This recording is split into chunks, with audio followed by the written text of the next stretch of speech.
কি খবর প্রিয় এসএসসি পরীক্ষার্থীরা, যারা নবম শ্রেণীতে অধ্যয়ন করছো কিংবা এবারে এসএসসি পরীক্ষা দিবে, তাদের জন্য আই এডুকেশনের পক্ষ থেকে আমি চলে আসছি তোমাদের স্বর্ণ ভাইয়া। এখন তোমরা এসএসসি পরীক্ষায় বাংলাকে খুবই সহজ মনে করো, কিন্তু লাস্ট ইয়ারে তোমাদের যে কোনো বড় ভাইয়ের যদি রেজাল্ট দেখো, অনেকে বাংলার কারণে গোল্ডেন মিস। এবং তোমরা কি জানো এসএসসিতেও বৃত্তি পরীক্ষা আছে, যেটা তোমাদের বোর্ড পরীক্ষার রেজাল্টের উপরেই দেওয়া হয়। তো সেই বৃত্তি থেকেও অনেকেই হাতটা হারিয়ে ফেলো, কেননা প্রথম কাজই হচ্ছে তোমাকে গোল্ডেন পেতে হবে, তারপর তোমাকে টোটাল মার্ক অনুযায়ী তোমার বৃত্তি পরীক্ষার জন্য তুমি নমিনেট হবা।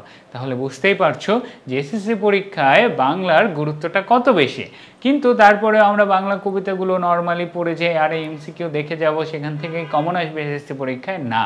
এসএসসি পরীক্ষায় তোমাদের অনুধাবনমূলক বা উচ্চতর দক্ষতায় বেশ কিছু প্রশ্ন আছে, ইভেন সৃজনশীলেও। তোমরা যদি কবিতার ব্যাখ্যা না বুঝো, কবিতাটা ঠিক কিভাবে লেখা সেটা না বুঝো, তাহলে সেই কবিতাটা তোমাদের পড়া অনেকটাই তোমাদের জন্য কঠিন হয়ে যায়। তো এখন ভাইয়া এত কঠিন, তাহলে আমাদের জন্য সহজ করে দেন। সহজ করে দেওয়ার জন্যই আই স্কুল এবং তোমাদের স্বর্ণ স্যার তোমাদের জন্য বাংলা ফার্স্ট পেপারের যতগুলো কবিতা আছে, গদ্য আছে, যেই পড়াগুলো আছে সহপাঠ থেকে, সবগুলোই তোমাদের জন্য খুব সুন্দরভাবে সাজিয়ে গুছিয়ে একদম বেসিক থেকে তোমাদেরকে পড়িয়ে দিবে। তো তোমাদের সাথে জার্নি শুরু হচ্ছে একদম সহজ একটা কবিতা, জীবন বিনিময়, গোলাম মোস্তফার। ওকে, তো এখন যখন তোমরা কবিতা পড়ো, তোমরা direct Kabita line to line পড়া শুরু করো, কোনো একটা সময় আলাদা করে কবি পরিচিতি মুখস্থ করতে চাও, অনেকে আবার একটু পরে কবিতা মুখস্থ করতে চাও। যাই হোক, এই সব কিছু বাদ দাও, এখন থেকে কবিতা পড়বা স্বর্ণ ভাইয়ের নিয়মে। তো কবি পরিচিতিতে প্রথমেই গোলাম মোস্তফার যেইটুকু অংশ আমাদের জানা দরকার, যেখান থেকে আমাদের এসএসসি পরীক্ষায় প্রশ্ন আসা দরকার, সেটাই পড়ি। তো আমরা এখন কবি পরিচিতির ব্যবচ্ছেদ করব গোলাম মোস্তফা। তার নাম গোলাম মোস্তফা তো জানি, লিখেছেন আমাদের জীবন বিনিময় কবিতা। তার জন্ম 1897 সালে, মৃত্যু 1964 সাল। এখন এসএসসি পরীক্ষায় আগে এরকম একটু টিপিক্যাল কোশ্চেন করতো, স্পেশালি তোমাদের স্কুলগুলো টেস্ট পরীক্ষায় কোন গ্রামে জন্মগ্রহণ করেছে, কোন গ্রামের কোন জায়গায়। এসএসসি পরীক্ষার জন্য এখন এগুলো পড়ার একদমই দরকার নাই। রেয়ারলি এই জায়গা থেকে কোশ্চেন আসে, এটার জন্য কার বাড়ি যশোরের কোন গ্রাম, যার জন্মসাল মৃত্যুসালটা ভালো মতো মনে রাখবা। গোলাম মোস্তফার জন্মসাল কোথায় বলো দেখি? জন্মসাল হচ্ছে 1897 এবং মৃত্যুসাল কত? মৃত্যুসাল হচ্ছে 1964। ওকে, তারপরে চলো তার পরবর্তী অংশে আমরা চলে যাই। তার পরবর্তী অংশে আমরা পাবো তার কর্মজীবন নিয়ে বিভিন্ন ডিটেলস, যে কর্মজীবনে বিভিন্ন সরকারি বিদ্যালয়ে তিনি প্রধান শিক্ষক ছিলেন, কাব্য উপন্যাস সহ অনেক সাহিত্য রচনা করেছেন। এর চেয়ে বেশি আমাদের মনে রাখতে হবে সাহিত্য। এখান থেকেই তোমাদের এসএসসি পরীক্ষা থেকেই শুরু হয় সাহিত্য থেকে প্রশ্ন। তারপর যখন তুমি এইচএসসি বা অ্যাডমিশন পরীক্ষায় যাবা, তখন সেটার ধারা আরও বাড়বে। কিভাবে বলো দেখি? যেমন দেখো, প্রথমেই তার কবিতার নামে পাবো 3টা কাব্যের নাম। কি কি? রক্তরাগ, খোশরোজ, বুলবুলিস্তান, উপন্যাসে ভাঙা বুক, রূপের নেশা, এক মন এক প্রাণ, জীবনী বিশ্বনবী, মরুদুলাল। আবার অনুবাদ গ্রন্থ। এখন ভাইয়া অনুবাদ গ্রন্থ মানে কি? মানে হচ্ছে বিদেশি যেসব গল্প আছে সেগুলোকে বাংলা ভাষায় অনুবাদের কাজও করেছেন আমাদের গোলাম মোস্তফা। তার অনুবাদ গল্পের নাম হলো কালামে ইকবাল, আল কুরআন, শিকওয়া ও জাওয়াবে শিকওয়া ইত্যাদি। অর্থাৎ তিনি অনুবাদের কাজেও নিজের জীবনে নিয়োজিত ছিলেন। তাহলে বুঝলাম গোলাম মোস্তফা বেশ একজন কি বলো দেখি ইন্টেলেকচুয়াল মানুষ ছিল। তার জন্ম মৃত্যু সাল এবং তারপরে তার সাহিত্যগুলোকে আমাদের বেশ গুরুত্বের সাথে মনে রাখতে হবে। এবং তার জীবনের একটা স্পেশাল যে তিনি বিভিন্ন সরকারি স্কুলের প্রধান শিক্ষক হিসেবে কাজ করেছেন। ওকে, তাহলে এটুকু গোলাম মোস্তফা আমাদের একজন প্রধান শিক্ষক যিনি, যে প্রধান শিক্ষক থেকে সাহিত্যিক হয়েছেন, তার কবিতার নাম। এই যে তোমরা আজকে ক্লাস করছো সবাই, আজকে ক্লাসে যদি সর্বোচ্চ পরিমাণে তোমরা কমেন্ট করো, ইউটিউবে দেখবা বা তোমরা ফেসবুকে দেখো, ক্লাসটাতেই সর্বোচ্চ পরিমাণে কমেন্ট রিচ হয়ে গেলে আমি কমেন্টে তোমাদের এই ক্লাসের যে সাজানো গোছানো পিডিএফটা দেখছো ভাইয়ার পিছনে তোমাদেরকে দিয়ে দিব।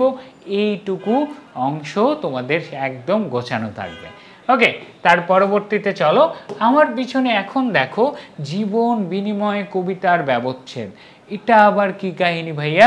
একটা মানুষকে শোয়ায় আপনারা কাটতেছেন? না, মানুষটাকে শোয়ায় আমরা কাটবো না। এটা হচ্ছে আমাদের জীবন বিনিময় কবিতা, যেটাকে কেটে ছিঁড়ে এই কবিতাটা কোথা থেকে আসছে, এটা কেমন কবিতা, কবিতার আশপাশের ইনফরমেশন আমরা জানবো। কখনো এভাবে কবিতা পড়োনি, এখন থেকে তোমাদের বাংলা কবিতাও স্বর্ণ ভাইয়ের সাথে ইন্টারেস্টিং লাগবে। তো এই যে দেখো জীবন বিনিময় কবিতাকে আমরা কাটাছেঁড়া করব, কাটাছেঁড়া করে এর ইনফরমেশন জানবো। তো প্রথম যেটা, এই জীবন বিনিময় কবিতাটা গোলাম মোস্তফার কোন কাব্য থেকে লেখা হয়েছে? ভাইয়া বিগত 10 বছরের এসএসসি পরীক্ষার প্রশ্ন তুলে দেখো, সেখানে যদি কবিতাটা কোন জায়গা থেকে নেওয়া হয়েছে কবিতার উৎস নিয়ে প্রশ্ন না পেয়ে যাও, বারবার রিপিট হওয়া স্বর্ণ ভাইয়ার নাম বদলায় রাখিও। সিম্পল হিসাব, এই জায়গা থেকে প্রশ্ন আসবেই। আমাদেরকে প্রত্যেকটা কবিতা গদ্যের এই ইনফরমেশনটা মুখস্থ রাখতে হবে। তাহলে আমাদের এই জীবন বিনিময় কবিতা গোলাম মোস্তফার কোন কাব্য থেকে সংগ্রহণ করা হয়েছে? জীবন বিনিময় কবিতাটা গোলাম মোস্তফার বুলবুলিস্তান। ভাইয়ের সাথে বলো, গোলাম মোস্তফা বুলবুলিস্তান। গোলাম মোস্তফার বুলবুলিস্তান কাব্য থেকে আমাদের কি বলো দেখি, আমাদের জীবন বিনিময় কবিতাটা সংকলন করা হয়েছে। এখন কবিতাটা কি নিয়ে, এটাই তো প্রশ্ন হয়, বহুপদী হয়। জীবন বিনিময় কবিতায় কোন সুর ফুটে উঠেছে? পিতৃস্নেহ, মাতৃস্নেহ, সন্তান বাৎসল্য? উত্তর কি হবে? সন্তান বাৎসল্য, পিতৃস্নেহ। কেন? কারণ এখানে মাতৃস্নেহের কথা বলা নাই, পিতার ত্যাগের কথা, সন্তানের প্রতি ভালোবাসার কথা বলা আছে। এগুলো আমরা কিভাবে বুঝবো? পুরো কবিতাটা যখন আমরা ডিটেলসে পড়বো তখন সেটা আমরা বুঝবো। তাহলে কবিতাটা কি বলো দেখি? পিতৃস্নেহের, কিসের? পিতৃস্নেহের একটা মহৎ দৃষ্টান্ত এখানে তুলে ধরেছে। আমরা যখন কবিতা পড়বো আরও জানবো যে আসলে কবিতাটা কি নিয়ে। এখন জানি এটা পিতৃস্নেহের একটা মহৎ দিক তুলে ধরার জন্য ব্যবহার করা হয়েছে। তারপরে পিতার স্নেহ বা বাৎসল্যের কাছে মৃত্যুর পরাজয় এই কবিতার প্রতিপাদ্য বিষয়। পিতার স্নেহ বা ভালোবাসার কাছে, অর্থাৎ পিতা নিজের সন্তানকে এত ভালোবাসে যে তার জন্য নিজের জীবন বিলিয়ে দিতেও তিনি কুণ্ঠিত বোধ করেন না। অর্থাৎ একটা সন্তান তার বাবার কাছে কতটা অমূল্য সেটাই এখানে ফুটে ওঠে কবিতায়। আমরা জানবো আসলে কবিতায় কি হয়েছে। তাহলে আমরা কবিতায় কাটাছেঁড়া করে এইটুকু বুঝলাম, কেটে দেখলাম যে একটা হার্ট আছে, একটা কিডনি আছে, একটা কি আছে, কলিজা আছে। তাহলে এই যে আমাদের তিনটা জিনিস, যেটা কোথা থেকে নেওয়া, এটা হচ্ছে বুলবুলিস্তান থেকে নেওয়া এই কবিতাটা। তারপরে এখানে পিতৃস্নেহের একটা মহৎ দৃষ্টান্ত, এবং একই সাথে কি বলো দেখি, পিতৃস্নেহের কাছে, পিতার সন্তান বাৎসল্যের কাছে এক মৃত্যু যে পরাজয় বরণ করে, মৃত্যু যে হেরে যায়, এমন একটা উজ্জ্বল দৃষ্টান্ত আমরা খুঁজে পাবো। ওকে, তাহলে এটুকু অংশ যখন ক্লিয়ার, আমরা এখন কি কাজ করব? আমরা এখন শব্দার্থ পড়বো। ভাই শব্দার্থ তো কবিতা পড়ে খালি আম নাম নাম, কি হবে, নিদ মানে ঘুম, নিদ নামে ঘুম, ঘুম ঘুম ঘুম, বিনিময় মানে বদল, বিনিময় মানে বদল, এরকম করে আমরা পড়বো, তাই না? না, তুমি কবিতা পারো না কেন? কবিতা থেকে প্রশ্নের উত্তর করতে পারো না কেন? কবিতা বুঝো না কেন? কারণ তুমি আগে কবিতা পড়ো তারপরে শব্দার্থ পড়ো। বাট না, তুমি যদি তোমার জার্নি শুরু করতে চাও আসলেই বাংলা বুঝে বুঝে পড়ার জন্য, তাহলে তোমাদেরকে আগে শব্দগুলো চিনতে হবে। শব্দ যদি চিনো তাহলে তো কবিতার লাইন টু লাইন ব্যাখ্যা করতে পারবা, তাই না? তো সেই জন্যই আমাদের প্রথমেই আমরা বেশ কিছু শব্দ, যেগুলো কঠিন শব্দ, সেই শব্দের অর্থগুলো জানার চেষ্টা করব। প্রথমেই শব্দ বিনিময়, জীবন বিনিময়। বদল। তাহলে প্রথমেই কবিতাটাতে আমরা বুঝতে পারছি জীবনের আদান প্রদান হবে, অর্থাৎ কেউ কারোর জন্য নিজের জীবনকে উৎসর্গ করে দিবে। তাহলে বিনিময় শব্দটা বদল বা আদান প্রদান অর্থে ব্যবহার করা হয় নিদ। নিন্দ বলি না, এ নিদ গেছে, তো এরকম একটা আঞ্চলিক শব্দ হিসেবে আমরা নিদ শব্দটা পাবো, যেটা দ্বারা ঘুম বোঝানো হবে। ভিষক বৃন্দ, এটা দেখে তো তোমরা বলবে এই শালারা প্রশ্ন ভুল করছে পরীক্ষায়, কি দিছে ভিক্ষুক বৃন্দ না লিখে ভিষক লিখে ফেলছে, স্যার স্যার প্রশ্ন ভুল, বানান ভুল। না, ভিষক শব্দের অর্থ হচ্ছে চিকিৎসক। ভিষক বৃন্দ দ্বারা বোঝানো হচ্ছে অনেকগুলো চিকিৎসক বা চিকিৎসকগণকে। তাহলে এটাও কি? তাহলে এটাও হচ্ছে একটা অপরিচিত শব্দ, যেটার আমরা পুরো অর্থটা জানি না। তাহলে ভিষকবৃন্দ দ্বারা কি বোঝানো হচ্ছে? চিকিৎসকগণকে বোঝানো হচ্ছে। তারপরে আসবে বাদশাহজাদা। বাদশাহজাদা আমরা পড়ি না, শেহজাদা, নবাবজাদা, এই ধরনের মুভিও দেখে ফেলছি আমরা, তাই না? তো এই যে শাহজাদা দ্বারা আসলে কি বোঝানো হয়? সন্তানকে বোঝানো হয়। বাদশাহজাদা অর্থাৎ বাদশাহের পুত্র, ঠিক আছে, সম্রাটের পুত্র। এখানে এই পুরো গল্পে আমরা আসলে কি বলো দেখি, হুমায়ুন এবং তার বাবা, তার বাবাকে ছিল বলো দেখি, তার বাবা হচ্ছে বাবর, বাবার কা বেটা হুমায়ুন, বাবর এবং কার বলো দেখি, হুমায়ুনের আলোচনা এখানে পাবো, ঠিক আছে। তারপরে পাবো শেল সম, খুবই গুরুত্বপূর্ণ একটা শব্দার্থ, এটাও তোমাদের এমসিকিউ আসতে পারে, ক নম্বরেও আসতে পারে। কি শেল সম দ্বারা কি বোঝানো হয়? শেল সম একটা অস্ত্রকে বোঝায়, যেটা তীক্ষ্ণ অস্ত্র, এর বাইরে শঙ্কা ভয়, আমার নেই কোনো শঙ্কা, নেই কোনো সংশয়, শঙ্কা দ্বারা ভয় বোঝায়। ওকে, তার পরবর্তী অংশে আমরা চলে যাই।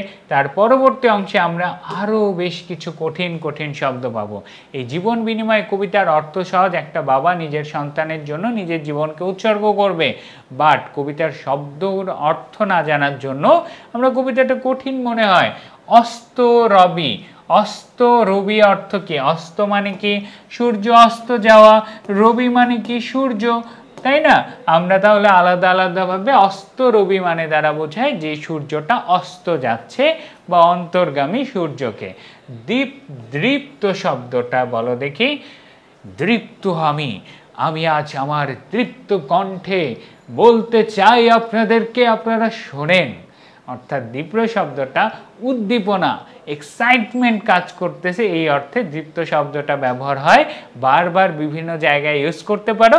এই দীপ্ত শব্দ দ্বারা বোঝায় উদ্ধত বা উদ্দীপিত অর্থে, অর্থাৎ কি যার মাঝে উদ্দীপনা কাজ করছে, অনেক এক্সাইটমেন্ট কাজ করছে। তারপরে সবচেয়ে যে শ্রেষ্ঠ ধন, সবচেয়ে যে শ্রেষ্ঠ ধন কি সেটা বোঝানো হয়েছে, খুবই গুরুত্বপূর্ণ, মাথায় রাখবা। নর্মালি এক একজনের কাছে অনেক কিছু শ্রেষ্ঠ ধন মনে হতে পারে, বাট জীবন বিনিময় কবিতায় সবচেয়ে শ্রেষ্ঠ ধন দ্বারা কি বোঝানো হয়েছে? জীবন বিনিময় কবিতায় সবচেয়ে শ্রেষ্ঠ ধন দ্বারা বোঝানো হয়েছে মানুষের নিজের জীবন। তাহলে মানুষের সবচেয়ে শ্রেষ্ঠ ধন কি, বা জীবন বিনিময় কবিতায় শ্রেষ্ঠ ধন দ্বারা কি বোঝানো হয়েছে? বোঝানো হয়েছে মানুষের নিজের জীবনকে। প্রত্যেক মানুষের কাছে তার নিজের জীবনই শ্রেষ্ঠ ধন। তারপরে ধ্যানে মানে ধ্যান করছে, সুপ্তিমগ্ন, ঘুমে অচেতন, এটাও একটা কঠিন শব্দার্থ, মনে রাখবা। আমরা ঘুম শব্দের দুইটা শব্দার্থ পাবো, একটা হচ্ছে নিদ মানে ডিরেক্ট ঘুমের কথা বলা হচ্ছে, আর কি বলো দেখি সুপ্তিমগ্ন, একদম এক্সট্রিম ঘুম, পাশে বোমা ফুটাইলেও সেই ছেলে উঠতে পারবে না, বলে না এর মরার মতন ঘুম দিছে, সেটাই হচ্ছে আমাদের সুপ্তিমগ্ন বা কি বলো দেখি ঘুমে অচেতন, ঘুমে অচেতন। ওকে, ঠিক আছে। তার পরবর্তী অংশে আমরা কোথায় চলে যাব? আমরা চলে যাব আরও কিছু শব্দার্থে, যেটা হচ্ছে ফুকারি। ফুকারি শব্দ দ্বারা বোঝানো হয় চিৎকার করে। ফুকারি এই শব্দটাও কি আঞ্চলিক বেশ কিছু শব্দের ব্যবহার পাবো। ফুদে, এই ফুকমার, ফুকমার ফুকমার বলে না, এই ফুদে ফুদে ফুদে, ওখান থেকেই ফুকারি একটা শব্দ। চিৎকার, কবুল মানে স্বীকার করা, তোমাদের এখনই এসএসসির বাচ্চারা অনেকে যৌবনকালে চলে আসছো, তাই না? অনেকের মনে হয় যে কি একটু কবুল 3 কবুল যে কবে বলবো। তো তোমাদের এই কবুল 3 কবুল বলে কেন? কবুল কবুল কবুল মানে আমি স্বীকার করছি, আমি স্বীকার করছি। কবুল দ্বারা স্বীকার অর্থে ব্যবহার হয়। আর তিমির, এই তিমির শব্দটা চল চল চল, ঊর্ধ্ব গগনে বাজে মদল, নিম্নে উতলা ধরণী তল, তাই না? তিমির রাত্র অরুণ চল চল রে চল রে চল, এই যে তিমির শব্দটা অনেক সাহিত্যে ইউজ পাবা। তো এই যে তিমির শব্দটা আছে, এই তিমির শব্দটা কি? এই তিমির শব্দটা রাত, গভীর রাত বোঝানো হয়। কি বলো দেখি? তিমির শব্দ দ্বারা বোঝানো হয় গভীর রাত বা অন্ধকার রাত।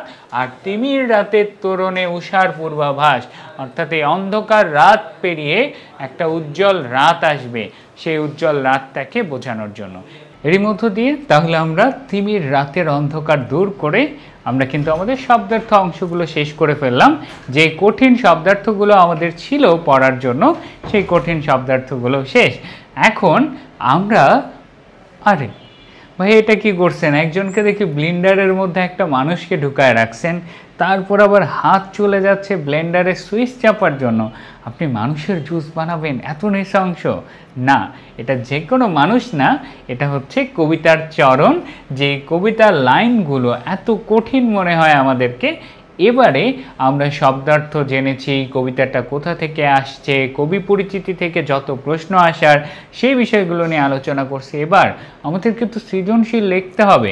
আমরা যদি নাই বুঝি যে কিভাবে তোমাদের কি বলো দেখি কবিতার চরণগুলো লেখা, কিভাবে পরীক্ষার অ্যান্সার করার সময় সেই চরণ থেকে অ্যান্সার করব, তাহলে কেমন হয় বলো? তো সেই জায়গাটা তোমাদেরকে বোঝানোর জন্যই আমরা এবারে কবিতার বিশ্লেষণ করব, অর্থাৎ কবিতাকে ব্লেন্ডারে ঢুকায় সুইচ চাপে দিয়ে কবিতার একটা জুস বানায় খেয়ে নিব, যেন এই জুসটা পরীক্ষার হলে গিয়ে বমি করে উগলায় দিতে পারি। এইটাই আমাদের এডুকেশন সিস্টেম, এই কাজটাই আমাদের করতে হবে। জুস খেতে হবে, বুঝতে হবে, আর পরীক্ষায় সেটার উদ্গীরণ করতে হবে। তো চলো আমরা সেখানে চলে যাই। প্রথমেই একটা কি বলো দেখি, প্রথমে একটা লাইন দিয়ে আমাদের কবিতাটা শুরু হলো। বাদশাহ বাবর কাঁদিয়া ফিরেছে। বাবরকে আমরা জানি আমাদের মুঘল সাম্রাজ্যের একজন রাজা, এবং পুরো গল্পটা হুমায়ুন আর বাবরের গল্প নিয়েই। সন্তান হচ্ছে হুমায়ুন আর বাবর, ঠিক আছে? তাহলে বাদশাহ বাবর কাঁদছে। বাবর কেন কাঁদছে? নিদ নাহি চোখে তার। নিদ শব্দের অর্থ আমরা অলরেডি জেনে গিয়েছি, ঘুম নাই। বাদশাহ বাবর কাঁদছে, তার চোখে ঘুম নেই। পুত্র তাহার হুমায়ুন বুঝি বাঁচে না এবার, অর্থাৎ তার সন্তান হুমায়ুন বাঁচবে না, এমন একটা শঙ্কা থেকে এই কথাটা বলা। চারিধারে তার ঘনায় আসিছে মরণ অন্ধকার, অর্থাৎ এখানেই আমরা জানতে পারলাম যে হুমায়ুন বাঁচবে না কেন? কারণ সে প্রচুর দুরারোগ্যে আক্রান্ত, এবং একই সাথে তার মৃত্যু ঘটবে এমন একটা অবস্থা। সেই কারণে বাদশাহ বাবর নিজের সন্তান, নিজের পুত্র এত অসুস্থ। বাদশাহ বাবরের চোখে ঘুম নেই কেন? বাদশাহ বাবর কাঁদছেন কেন? তার সন্তান হুমায়ুন মরণ রোগ যন্ত্রণায় কষ্ট পাচ্ছে, মরণ শয্যায় আছে। তার পরবর্তী লাইনে যাই। রাজ্যের যত বিজ্ঞ হেকিম কবিরাজ দরবেশ এসেছে, সবাই দিতেছে বসিয়া ব্যবস্থা সবিশেষ। সেবা যত্নের বিধিবিধানের ত্রুটি নাহি এক ক্লেশ। হাকিমকে, হাকিম শব্দের অর্থটাও কি বলো দেখি? চিকিৎসক অর্থে আমরা পাই, যাদেরকে বৈদ্য চিকিৎসক বলা হয়। সোজা কথা, যত চিকিৎসক আছে বা যত কবিরাজ আছে, সবাই, যত দরবেশ আছে, দরবেশ আবার কারা? যারা হচ্ছে তোমাদের কি বলো দেখি ওই যে বিভিন্ন দোয়া করে বা এমন কিছু টোটকা দিয়ে মানুষের রোগ এগুলো নির্মূল করতো। তো হেকিম, ডাক্তার বলো, চিকিৎসক বলো, কবিরাজ বলো, দরবেশ বলো, যত ধরনের মানুষ আছে সবার শরণাপন্ন হয়েছে, কিন্তু তারপরেও কি সবাই নিজেদের সর্বোচ্চটা দিচ্ছে। সেবা যত্নের যত কিছুর বিধিবিধান, যত নিয়ম মানা উচিত, সব কিছু, কোনো কিছুরই কমতি নাই, কিন্তু তারপরেও আমাদের হুমায়ুন সুস্থ হয় না, যেটা আমরা পরবর্তী লাইনে পাবো। তবু তার সেই দুরন্ত রোগ হুটিতেছে নাকো হায়। নাকো শব্দটা না, আর হুটিতেছে মানে হটা, এই আমার রাস্তা থেকে হটায় রে, হটা মানে কি সরানো, অর্থাৎ এই রোগটা চলে যাচ্ছে না। যতদিন যায় দুর্ভোগ তার ততই বাড়িয়ে যায়, জীবন প্রদীপ নিভিয়া আসিছে অন্তরবীর প্রায়। অর্থাৎ সোজা কথা, এইখানে বলা হচ্ছে যে তার দুরন্ত রোগ কিন্তু তারপরেও যাচ্ছে না, তার যত দুর্ভোগ আছে সেই দুর্ভোগও কি বলো দেখি, সেই দুর্ভোগও শেষ হচ্ছে না, এবং জীবন প্রদীপ নিভিয়ে যাওয়া মানে মৃত্যুবরণ করা।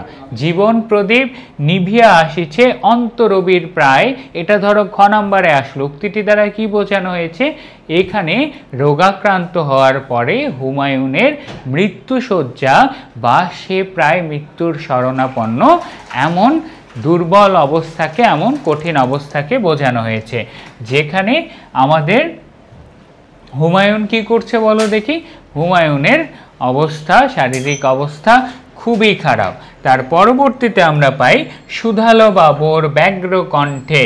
ব্যগ্র কণ্ঠ মানে কি, উদ্দীপনামূলক কি বলো দেখি, প্রচুর যেই কণ্ঠের মধ্যে আকুল আবেদন, আবেগ আছে, সেই কণ্ঠটাকে আমরা কি হিসেবে পাচ্ছি, ব্যগ্র কণ্ঠে। ভীষক বৃন্দে ডাকি, ভীষক শব্দ আগেই পড়েছি, ভীষক মানে চিকিৎসকগণকে তিনি করুণ কণ্ঠে ডেকে বললেন, বলো বলো আজি সত্যি করিয়া, দিও না কোমরে ফাঁকি, এই রোগ হতে বাচ্চা জাদার মুক্তি মিলবে নাকি। তাহলে আমাদের হুমায়ুন যে রোগে আক্রান্ত, তার রোগ নিয়ে অনেক সংখ্যায় বাচ্চা কাঁদছে। তারপরে আমরা দেখলাম যত হাকিম, কবিরাজ, দরবেশ সবাই এসে সর্বোচ্চ চেষ্টা করছে, কিন্তু তারপরে এই দুরন্ত রোগ সরছে না, একই সাথে তার নির্মূল হচ্ছে না, বরং জীবন প্রদীপ তার মৃত্যুর কাছে আমাদের বাদশাহজাদা, আমাদের হুমায়ুন ঘনিয়ে আসছে।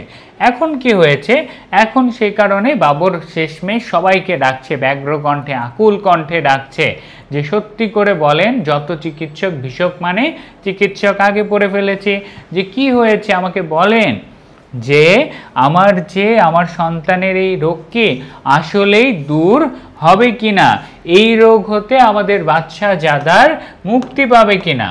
তার পরবর্তীতেই বলা, নতমস্তকে রহিল সবাই, কহিল না কোনো কথা, মুখর হইয়া উঠিল তাদের সে নিষ্ঠুর নীরবতা, শেল সম আসি বাবরের বুকে, বিধিল কিসের ব্যথা। তাহলে সবাই চুপ, যত নাম করা চিকিৎসকগণ ছিল সবাই চুপ, কেউ এই রোগের কোনো নির্মূল খুঁজে বের করতে পারছে না।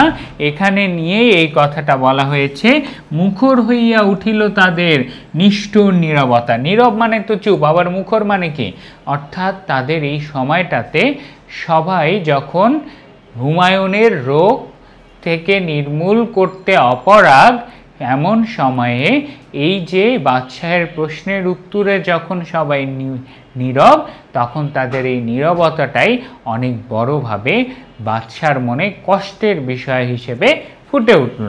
তো ফুটে উঠল, এখন শেল সম, শেল মানে কি আমরা জানি, শেল সম মানে হচ্ছে একদম অস্ত্রের আঘাতের মতন। কিসের মতন, অস্ত্রের আঘাতের মতো। বলি না আরে আমার বুকে আসে তীর বিঁধল আল্লাহ, সেম জিনিস। শেল সম মানে অস্ত্র, এক ধরনের অস্ত্র, তাহলে অস্ত্রের আঘাতের মতন আমাদের বাদশাহের বুকে, অর্থাৎ আমাদের বাবরের বুকে ব্যথা আসলো, যে আরে সবাই নিশ্চুপ, আমার ছেলে হয়তো বাঁচবে না। হেনকালে এক দরবেশ উঠি কহিলেন সুলতান, সবচেয়ে তব শ্রেষ্ঠ যে ধন, যদি দিতে পারো দান, খুশি হয়ে তব বাঁচাবে আল্লাহ বাদশাহজাদার প্রাণ। এখানে কি বলছে, তাহলে বাদশাহের কষ্টের বা সমস্যার সমাধানকে একজন দরবেশ এবং একটা কবি বলে শ্রেষ্ঠ যে ধন, আপনার যেটা জীবনের শ্রেষ্ঠ ধন, সেটা যদি আপনি বাদশাহজাদার জন্য, বাবরের জন্য আত্মত্যাগ করে দিতে পারেন, সেটা যদি দান করে দিতে পারেন, তাহলে শুধুমাত্র তাহলেই আপনার নিজের সন্তানের, হুমায়ুনের জীবন বাঁচাতে পারবেন। অর্থাৎ এখান থেকে আমরা যে পাই, শ্রেষ্ঠ যে ধন, মানুষের জীবনের শ্রেষ্ঠ যে ধন কি, জীবন বিনিময় কবিতায় শ্রেষ্ঠ ধন দ্বারা কি বোঝানো হয়েছে, নিজের জীবনকে। মানুষের নিজের জীবনটাই তার শ্রেষ্ঠ ধন, তার শ্রেষ্ঠ সম্পদ। তাহলে এখন বাদশাকে যখন এই কথাটা বলা হলো, যে বাদশা তো জানে, শুনিয়া সে কথা কহিল বাবর, শঙ্কা নাহিক মানি, তাই যদি হয় প্রস্তুত আমি দিতে সেই কোরবানি, সবচেয়ে মোর শ্রেষ্ঠ যে ধন জানি তাহা আমি জানি। তাহলে এই কথা শুনে আমাদের বাবর বলল, আমি কোনো শঙ্কা জানতে চাই না, যদি সত্যিকার অর্থেই আমার ছেলের জীবন বাঁচানো যায় তাহলে আমি অবশ্যই এটা করতে রাজি। এবং বাদশা জানেন জীবনের শ্রেষ্ঠ ধন কি? জীবনের শ্রেষ্ঠ ধন হলো মানুষের নিজের জীবন। এতেকো বলিয়া আসন পাতিয়া নিরিবিলি গৃহতল, গভীর ধ্যানে বসিল বাবর শান্ত অচঞ্চল, প্রার্থনারত হাত দুটি তার নয়নে অশ্রু জল। এই লাইনগুলো একসাথে পড়তে হবে। কহিল কাঁদিয়া, হে দয়াল খোদা, হে রহিম রহমান, মোর জীবনের সবচেয়ে প্রিয় আমারই আপন প্রাণ, তাই নিয়ে প্রভু পুত্রের প্রাণ করো মোরে প্রতিদান। প্রতিদান শব্দের অর্থ কি? যখন তুমি কাউকে কিছু দিবে সেটা হচ্ছে দান, এবং সেই দানের বিপরীতে তোমাকে যেটা দেওয়া হবে সেটা হচ্ছে প্রতিদান। তাহলে এখানে আমাদের কি বলো দেখি, খুবভাবে ধ্যানে পেতে বাড়ির একদম কি বলো দেখি, বাসার ভিতরে গভীর ধ্যানে নিরিবিলি একটা সময়ে আমাদের বাদশাহ ধ্যানে বসলো এবং কান্নার সুরে পুরো চোখে অশ্রু দিয়ে তিনি আল্লাহ তাআলার কাছে, রহিম রহমানের কাছে, দয়াল খোদার কাছে একটা কি করলেন, একটা আবেদন করলেন যে তিনি জানেন যে বাবরের জীবনের সবচেয়ে বেশি প্রিয় ধন কি? তার নিজের প্রাণ। তাহলে তুমি আমার প্রাণ নিয়ে নাও, আমার সন্তানের প্রাণটাকে প্রতিদানে দাও। প্রশ্ন যদি হয় এরকম করে যে বাদশাহ কি প্রতিদান চেয়েছে? নিজের সন্তানের জীবন প্রতিদান পেয়েছে, এবং নিজের সন্তানের জন্য বাদশাহ কি দান করেছে, কি আত্মত্যাগ করেছে? নিজের জীবনকে আত্মত্যাগ করেছে। স্তব্ধ নীরব গৃহতল, মুখে নাহি কারো বাণী, গভীর রজনী সুপ্তি মগন, নিখিল বিশ্ব রানী। আকাশে বাতাসে ধ্বনিতেছে যেন গোপন কি কানাকানি। অর্থাৎ এই যে কান্নার সুরে আমাদের বাদশাহ যে কথাটা বললো, এই লাইনগুলো তার আশেপাশের পরিবেশের বর্ণনা করতেছে। আশেপাশের পরিবেশ কেমন? আশেপাশের পরিবেশ একদম নীরব, কোনো আওয়াজ নাই, শুধুমাত্র আমাদের বাবর তার সন্তানের জন্য আকুল স্বরে আল্লাহর কাছে নিবেদন জানাচ্ছে যে আমার জীবন নিয়ে নাও, আমার সন্তানের জীবন দিয়ে দাও। গভীর রজনী মানে রাত, গভীর রাত, সুপ্তি মগন, অর্থাৎ সুপ্তি মানে কি? ঘুম। আমরা জানি পুরো বিশ্ব ঘুমে মগ্ন, এমন সময় খুবই গুরুত্বপূর্ণ, সুপ্তি মগন নিখিল বিশ্ববাণী। এখানে বোঝানো হয়েছে যে গভীর রাতে বাবর আল্লাহ তাআলার কাছে নিজের নিবেদন জানাচ্ছিলেন, তখনকার সময়টা ছিল রাত, যেখানে কি বলো দেখি, যেখানে সবাই ঘুমে মগ্ন ছিল। মানুষের ঘুমে মগ্ন অবস্থাকে বোঝানো হয় সুপ্তি মগন দ্বারা। সুপ্তি মগন মানে কি? সুপ্তি মানে ঘুম, মগন হচ্ছে মগ্ন শব্দটাকে একটু ভেঙে লিখেছে। তারপরে আকাশে বাতাসে ধ্বনিতেছে যেন গোপন কি কানাকানি। কি কানাকানি? এই যে বাদশার মতন মানুষ নিজের জীবন নিজের সন্তানের জন্য বিলিয়ে দিবে। তার পরবর্তীতে আমরা চলে যাই, সহসা বাবর ফুকারি উঠিল, নাহি ভয় নাহি ভয়। ফুকারি মানে চিৎকার করে কেঁদে ওঠা। প্রার্থনা মোর কবুল করেছে আল্লাহ যে দয়াময়, পুত্র আমার বাঁচিয়া উঠিবে মরিবে নিশ্চয়। তাহলে দেখো, এই যে রাতের অন্ধকারে বাদশা যখন দোয়া করলো, তখন আমাদের বাদশা বাবর চিৎকার করে উঠলো, নাহি ভয় নাহি ভয়, প্রার্থনা মোর কবুল করেছে আল্লাহ যে দয়াময়, পুত্র আমার বাঁচিয়া উঠিবে মরিবে নিশ্চয়। এই রাতের অন্ধকার পার হয়ে যাওয়ার পর আমাদের বাবর মনে মনে বলছে, সবার সামনে চিৎকার করে কেঁদে বলছে যে যাক, আল্লাহ তাআলা আমার দোয়া কবুল করবে, আমার সন্তান ইনশাআল্লাহ বেঁচে উঠবে। সেখানে আমরা কি পাই? এখানে বাদশার মাঝে আমরা আশার একটা বাণী পাই। ঘুরিতে লাগিল পুলকে বাবর, পুত্রের চারিপাশ, নিরাশ হৃদয় সে যেন আশার দীপ্ত জয়োল্লাস। তিমির রাত্রের তোরণে তোরণে উষার পূর্বাভাস। এই পুরো লাইনটাই কি আশা, আশার উপরে গঠন করা, আশাবাহক কি সেটা যে বাবর এর মধ্যে হঠাৎ করে, সহসা মানে কি হঠাৎ করে সে ফুকার করে চিৎকার করে উঠল, ইনশাআল্লাহ আল্লাহ আমার দোয়া পালন করবে। নিজের সন্তানের চারপাশে বুকে আশা বেঁধে আমাদের কি, আমাদের বাবর সন্তানের চারপাশে ঘুরতে লাগলো, নিরাশ হৃদয়ে সে একটা আশা পেয়েছে যে তার সন্তান হয়তোবা সুস্থ হয়ে উঠবে। তার পরবর্তীতে আমরা দেখব এবং একটা লাইন, তিমির রাত্র তোরণে তোরণে উষার পূর্বাভাস। গভীর রাতের প্রত্যেকটা সময়ে তিনি কি একটা আলো, তার জীবনে, সন্তানের জীবনে যে অন্ধকার, সন্তানের মৃত্যুর যে আশঙ্কা, সেটাকে কিসের সাথে, তিমির রাত্র বা অন্ধকার রাতের সাথে তুলনা করেছে। এবং উষা হলো আশা, তার সন্তানের বেঁচে ফেরার আশা। তাহলে তার মধ্যে সন্তানের বেঁচে ফেরার আশা কাজ করছে। সেই দিন হতে রোগ লক্ষণ দেখা দিল বাবরের, হৃষ্টচিত্তে গ্রহণ করিল শয্যাসে মরণের। নতুন জীবনে হুমায়ুন ধীরে বাঁচিয়া উঠিল ফের।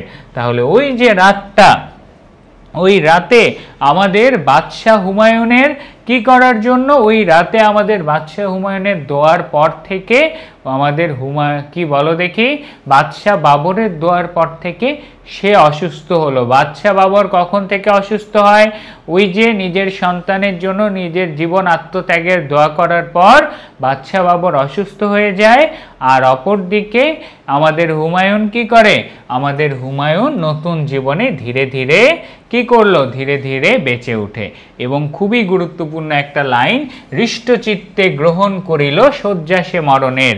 এই লাইনটা দ্বারা কি বোঝানো হয়, কিভাবে আমাদের বাদশাহ বাবর নিজের মৃত্যুকে গ্রহণ করে হৃষ্টচিত্তে, মানে হচ্ছে আমন্ত্রণের সাথে, অনেক আকাঙ্ক্ষার সাথে, একই সাথে খুব সিম্পল ভাষায় হচ্ছে নিজের মন থেকে সেটা গ্রহণ করে। কেন?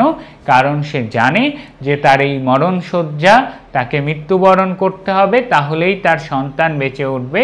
তাই এখানে তার মধ্যে কি কোনো অন্যায়, কোনো অভিযোগ ছিল না। সে শয্যা গ্রহণ করার পরেই আমাদের ধীরে ধীরে হুমায়ুন বেঁচে উঠে, তার সন্তান বেঁচে উঠে। মরিল বাবর না ভুল কথা, মৃত্যুকে তারে কয়, মরিয়া বাবর অমর হয়েছে নাহি তার কোনো ক্ষয়। পিতৃস্নেহের কাছে হইয়াছে মরণের পরাজয়। এবং এই লাইনটুকু বাদশাহ বাবরের সন্তানের প্রতি পিতৃস্নেহের মহত্ব বোঝানোর জন্য ব্যবহার করা হয়েছে।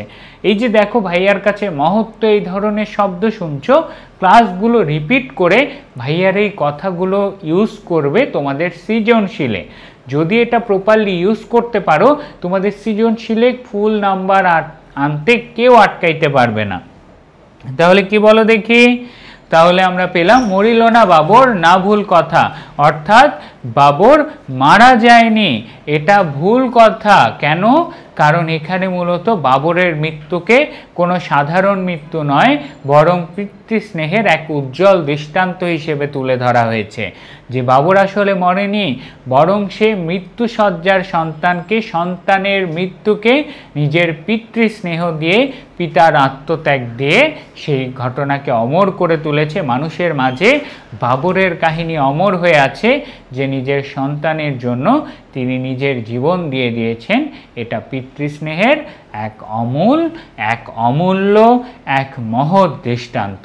এরই মধ্য দিয়ে আমাদের কি বলো দেখি, আমাদের পুরো কবিতার ব্যাখ্যা শেষ। এবং পুরো কবিতায় শুরু থেকে আমরা যা যা পড়লাম তার সিম্পল থিম একটাই, একজন বাবা নিজের সন্তানের জন্য সবটুকু করে, এমনকি নিজের সন্তানের জন্য নিজের জীবন আল্লাহ তাআলার কাছে দিয়ে দিতে চায়। বলে যে আল্লাহ তাআলা আমার সন্তানের বদলে আমার নিজের জীবন দিয়ে নাও। এবং ঠিকই তার সন্তান হুমায়ুন বেঁচে ওঠে, কিন্তু বাবর মারা যায়। এবং এই মৃত্যুশয্যাকে তিনি হৃষ্টচিত্তে, আকুল মনে এবং কি সঠিকভাবে এটাকে গ্রহণ করে, কারণ তিনি জানে তার এই মৃত্যু তার সন্তানেরই জন্য। তাহলে বুঝতে পারছো একজন বাবার ভালোবাসা কেমন। এই বাবার ভালোবাসার গল্পই হচ্ছে আমাদের এই পুরো কি কবিতাটা। এই যে এসেন্সটা বুঝছো, এই যে লাইন টু লাইন প্রত্যেকটা কবিতার লাইনের অর্থ বুঝেছো। নিদ নাই মানে চোখে ঘুম নাই, এই বিষয়টাকে বলা হয়েছে। প্রত্যেকটা লাস্টের লাইনগুলো মরিয়াও সে অমর নয়, এখানে মূলত নিজের সন্তানের জন্য পিতৃস্নেহের বাবরের আত্মত্যাগের মহত্বকে বোঝানোর জন্য তাকে অমর বলা হয়েছে। কেন? কারণ সে নিজের সন্তানের জন্য নিজে মারা যায়। এমন আত্মত্যাগ সত্যিকার অর্থেই মানুষের মাঝে বেঁচে থাকার মতন। এই যে লাইনগুলো, এই লাইনগুলো ভাইয়ার বোঝানো মতো বারবার দেখবে, প্র্যাকটিস করবে, অনুধাবনমূলক উচ্চতর দক্ষতামূলক যে কোনো এমসিকিউ তোমরা পেরে যাবে এবং ইনশাল্লাহ এভাবেই তোমাদের সাথে জার্নি চলমান থাকবে এবং যেখানে আমরা জীবন বিনিময়ের কিছু সৃজনশীল কিছু এমসিকিউ সলভ নিয়েও আসবো। তাই এডুকেশনের অফিসিয়াল ফেসবুক পেজটাকে ফলো দিয়ে রাখো, ইউটিউব চ্যানেলটাকে সাবস্ক্রাইব করে রাখো। তোমাদের সামনে এরকম ধামাকাদার বাংলার কিছু ক্লাস, বেসিক বোঝানো, সৃজনশীলে কিভাবে লিখবে সেই স্ট্রাকচার বোঝানো ক্লাস নিয়ে আমি বারবার হাজির হব। সবাই ভালো থাকো, সুস্থ থাকো, আল্লাহ হাফেজ।